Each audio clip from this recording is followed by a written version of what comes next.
Trespass and sin are not the same thing. And we specifically see this over in Ephesians chapter 2 and verse 1.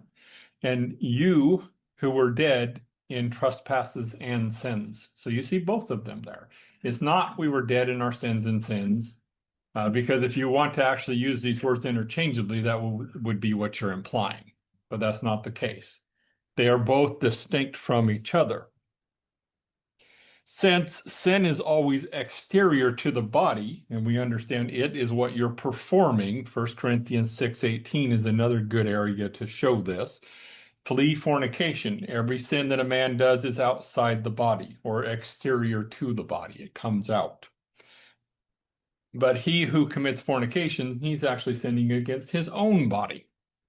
So that's a sin that's committed against your own body, but it's still coming out. So since sin is always exterior to the body, and before sin can be birthed, there has to be conception. We have to conceive to do this thing. We're going to then understand the difference between sin and a trespass and where the trespass actually belongs. So over in James chapter 1, verses 14 through 15, we're actually told how a trespass, or well, ultimately how a temptation works out to sin all the way through the process.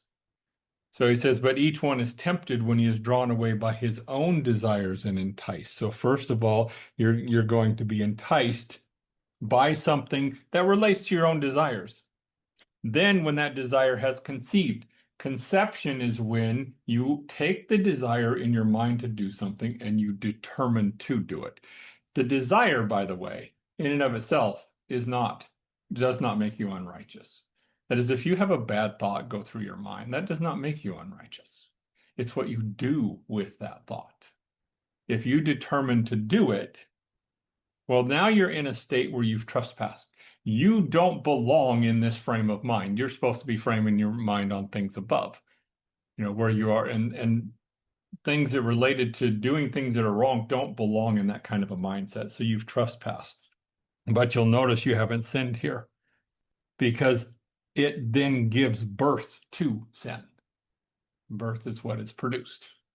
So we have to start out with that. So it is then reasonable to understand that the trespass happens within the mind. Because the sin is the action, the trespass has to happen. There has to be conception before there's actual action. So thus, when a man is caught in a trespass, this signifies that the determination to fulfill the strong desire has already been set in his mind before the opportunity presents itself.